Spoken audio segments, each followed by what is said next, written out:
I'm Willow Head. I hope everyone's having a lovely holiday season. I know my family personally had troubles with COVID when it came to traveling across the country, and also there's this terrible winter storm going on in the middle of the country. I have no clue what's going on.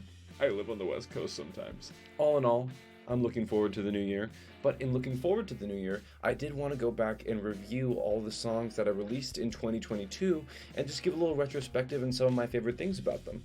So here we are. Here's Willowhead's super cool, awesome things from 2022. That's the title I'm going to go with. Alright, so going back to May of 2022, my first release of this year was Looking for Tomorrow. It was a cumulative senior year of high school album I was releasing, and I'd been working on it since even 2021, so technically these are songs from 2021. Oops. Technically, these are songs from 2021. They all released in 2022. Don't get on my back about it. In fact, this album was really... Can I stop getting notifications? This album was released so long ago that I actually released it under a different name that I don't even go by when it comes to releasing music anymore. But let's just dive right into Looking for Tomorrow.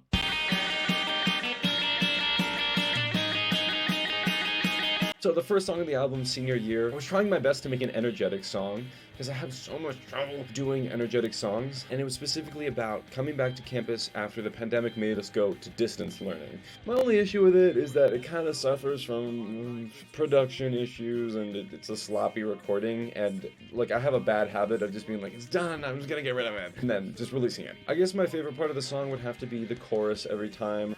I have kind of gotten a complex about it because when I sang it, it's so high that I kind of fall into my like opera voice, and so when I sing "Cause I am a senior," like I end up singing "Cause I am a senior," so I don't like listening to it anymore. But it's fine. I'm fine. I'm doing okay.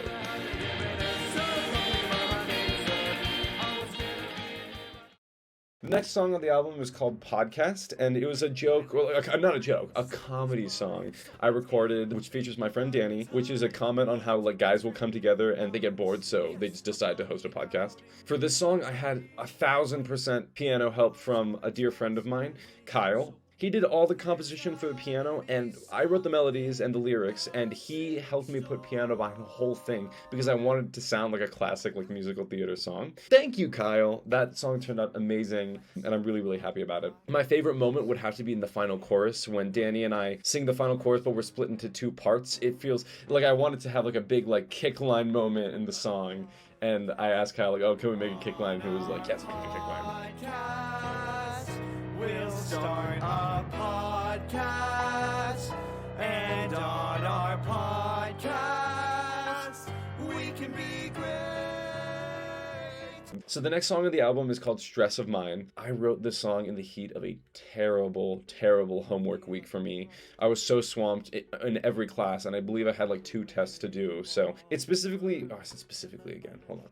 It's about feeling like all you do is school and that school's taking over your life. Because personally, me, I'm like so anti-school. School is very important. Always stay in school. It's really important, stay in school, but learning to read and learning to write is really important. All these like foundational skills are super important, but a lot of the time it feels like the school is like the primary focus of your life and nobody even asked you like what you wanted to do with your life. But enough rambling, I'll write a song about it. Its main riff in the song is actually inspired by Caden McKay. It's inspired by Passing Through, which was really popular on TikTok at the time, at the very beginning of 2022. I can't play it now because it'll totally get copyright striked, but if you listen to that opening and then listen to Caden McKay's Passing Through, and you'll hear the similarities. But the pressure's going up, I'm throwing up through hours of tears. The next song on Looking for Tomorrow was We Could Be Heroes, and We Could Be Heroes is actually kind of a response to Stress of Mine, because We Could Be Heroes is a hopeful look at the future asking for adventure, because I'm an adventure type guy. And I'm gonna be real, actually, since high school ended, life has actually felt way more like an adventure. And maybe I'll fall into some sort of like boring pattern eventually, but I really do feel like I'm having that adventure that I really wanted after Stress of Mine, so that's really cool. My favorite moment is the first part of the song where the piano picks up. It's not inspired by Dear Evan Hansen, shut up. It has a lot of energy that sets the next verse into motion. We could be heroes. We could be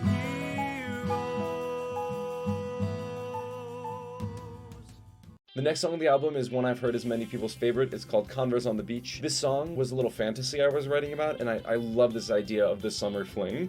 Like someone you meet and you connect with a bunch and you have so much chemistry, only to never see them again, right? Because you met them on some sort of trip or you met for 10 minutes in an airport. I tried my hardest to give it like a beachy sound, which is hard, because when you think of the beach, you think of Beach Boys, and I'm not trying to write a Beach Boys song right now. I also have to thank my friend, Savannah, for appearing on the track and being my lead singer.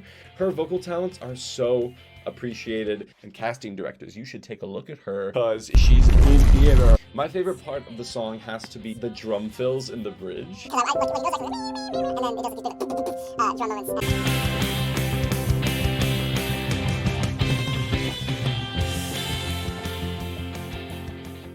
The next song after Converse on the Beach, because Converse on the Beach got you so happy, you have to get really tired and sad with Skeleton. Skeleton was a song about one of the worst weeks I had in the year of 2022. Every day I was feeling really numb, which is, I'm sure, a feeling that a lot of people can relate to. Overall, I love this song in a lot of ways. I'm sad it's kind of a product of its time because it's also like a little poorly produced in terms of the stuff that I make now. My favorite part of the song was the artistic interpretation of the beating of my heart. I made that with the hopes that it would seem like this is like what my heartbeat felt like at the time. And I really, really like how that came out.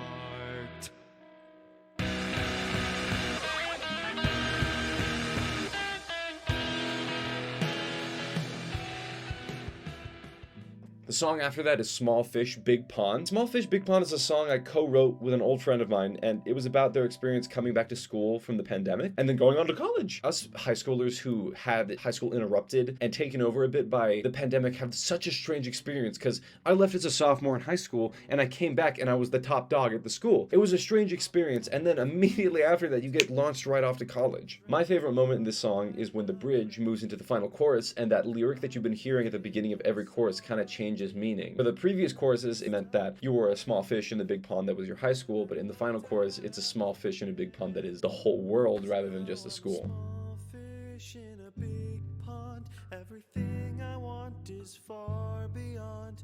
The world is growing, but I'm microscopic.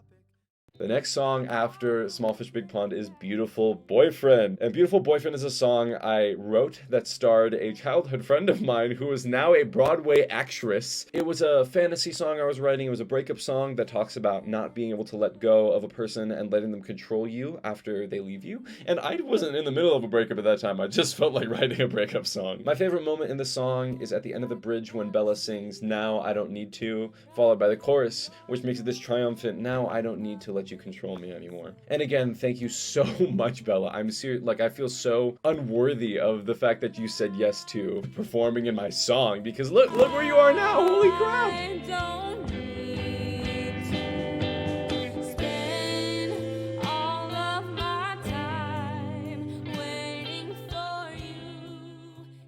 End of March is like the most folky song on the album. If you listen to my really earlier stuff on my other name, I have a lot more like folk songs. Like it's got like a lot of boom clap, boom clap. The song was meant to be a creative interpretation of a lifelong disagreement I've been having with this person I used to know. My favorite part of the song would have to be the bridge. It becomes an edgier rock song with the introduction of like the halftime drums and the electric guitar, and I'm trying my hardest to belt on top of that, but singing is so hard.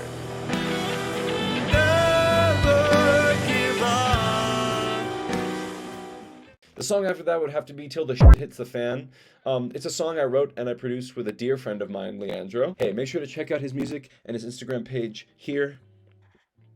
I was having a lot of climate anxiety at the time, so I wanted to write a song about it, and you know what, I gave it a little 70s spin. If you listen to the beginning of the song, it has a little funkalicious riff, or maybe funk is the wrong word, because funk is more like, yeah. What I was doing is more like, ooh, yeah. So, I don't know. My favorite moment in the song would have to be the genius lyric Leandro came up with. "Greta, get a sedative. This isn't argumentative. I hate to tell you, politicians aren't representatives." That was a pretty cool line.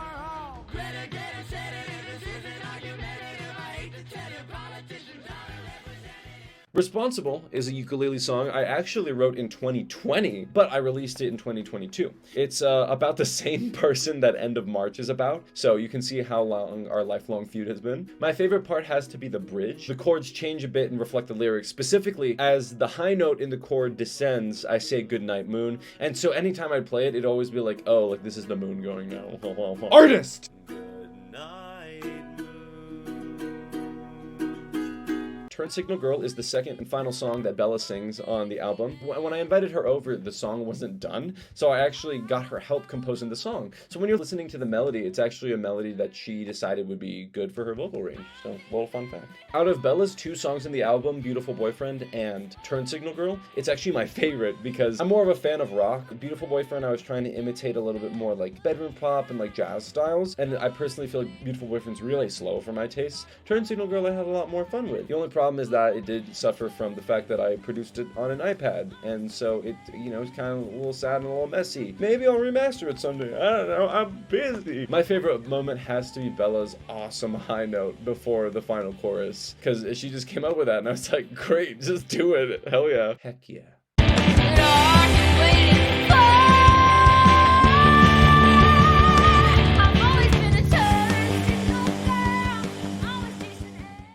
The final song on the album, Looking for Tomorrow, would have to be the title song, Looking for Tomorrow, and for a while, it was my favorite song I've ever written. As the final song in the album, it kind of served as the graduation song, acknowledging that I would never see my friends from high school again, and that I'd be moving on to a new part of my life. Another fun fact about this song is that it shares a title with one of my first songs ever. What's it do? I tried so hard, but now it's past. It seems the good times never last. I feel like it has so many good parts, or parts that I love, in so many different sections. But my favorite part would have to be the bridge lyric, because it serves as the character arc for the song. The line is, no matter where, no matter when, no matter what, I'm coming home again. No matter where, no matter when, no matter what, I'm coming home again. No matter where, no matter when. And that's the Looking for Tomorrow album. So guess what?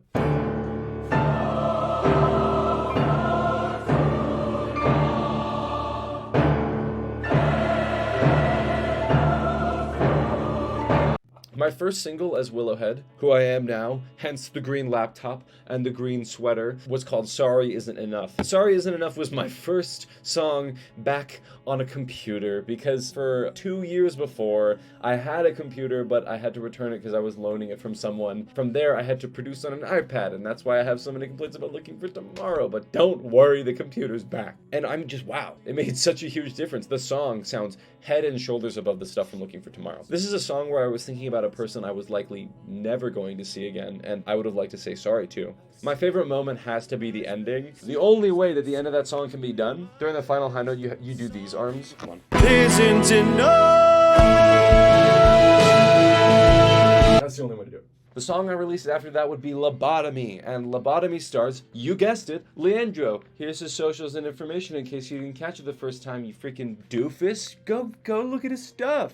The song Lobotomy is about feeling like your story is being misrepresented or your actions are being rewritten to fit a narrative. It's written about a lot of hurt that I experienced. It's a very sad song. If you're having a bad day, maybe don't listen to Lobotomy. Or maybe if it'll make you feel validated, then do listen to it. I'm not your dad. My favorite part of the song, obviously, is the high note that Leandro and I sing. Fun fact, the note I sing in that song is an F natural, which is the highest belted note I've done in a released recording. So there's supposed to be a sound effect here.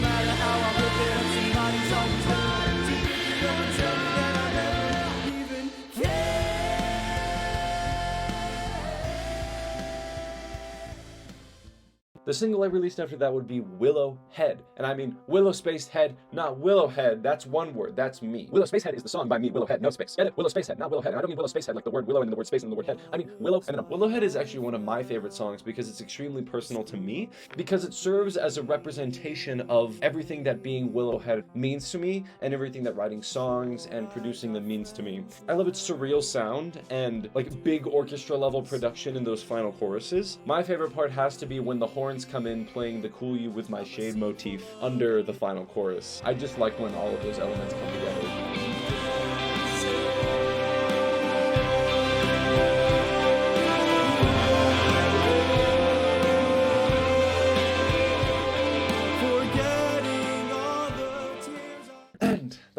released I made in 2022 came out November 4, which was coincidentally a friend of mine's birthday. I really goofed that one up. That's your birthday. It's not my special day, it's your special day. It was a little specialer because I released a song. So, you're ugly.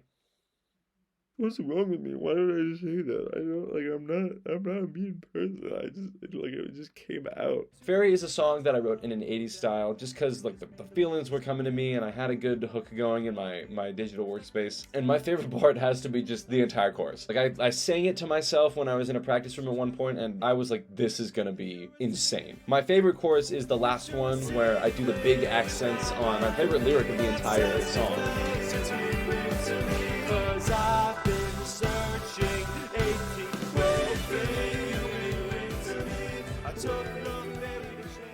Alright, so far, those are all the songs I've released to the public in 2022. Of course, there are at least 100 other songs that I wrote and recorded and they never came out. And in fact, I actually had an entire album come out in the summer of 2022 that I just immediately erased after 2 days because it was an album full of songs that were about hurt and I just didn't want to release that much negativity into the world. I'll have to save all of those Misfit songs for another video because this one's already too long for my tastes. I'm really a 15 minutes kind of guy. I'm so thankful for everyone who listened to my music and listened to me and has just been around for me in the year of 2022. And I'm so looking forward to what we can achieve in 2023. Because who knows where Willowhead's gonna go? Who knows who my shade will cool? Most of all, make sure to stay tuned for my new album coming out January 20, 2023. Check out my website for more details on scheduling and merchandise. And make sure to follow my TikTok and my Instagram for more videos and music from me.